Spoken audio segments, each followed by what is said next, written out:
Alasan Rəşadla toy deyirlər sənə, 5-10 gün sırabarla işləyirsən. Bazar buzda 50 manat çatmıyır, şərkə bizim bazarla işləyirsən. Gönül pulu dinlə necə istəyirsən, Vırama ürəgə damarla işləyirsən.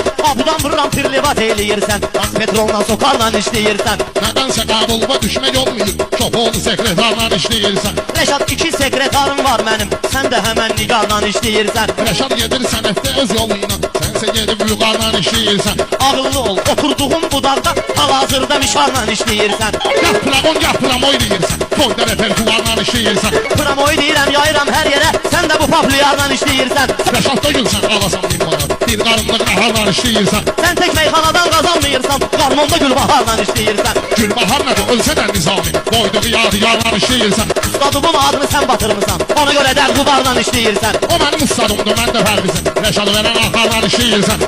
Taze yazılmısan idmana, kontellərdə xiyarla işləyirsən. Gözləgindən yonca bitər yiyərsən, eşitmişəm baharla işləyirsən. Hüseyin, nə oldu sənə, təkrar edirsən, işıq sönüb fanarla işləyirsən. Gülbahar başqadır, bahar başqadır, gülləsi boş matarla işləyirsən. Mən sanayzan zor idi Porsche'nin, düz 3 ildir mavarla işləyirsən. Yenə Porsche Zafonlu qiymətlidir, kən yolunda qatarla işləyirsən. Sən 20 ilin televizorsan, Şillə qapaz udarla işləyirsən. O görə yaxşıdır, aydın sən özün, neynən əlaqədarla işləyirsən.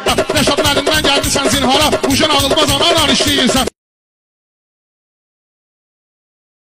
Gezginən fəxrlə danışırlarsan, bu cür antikubarla işləyirsən.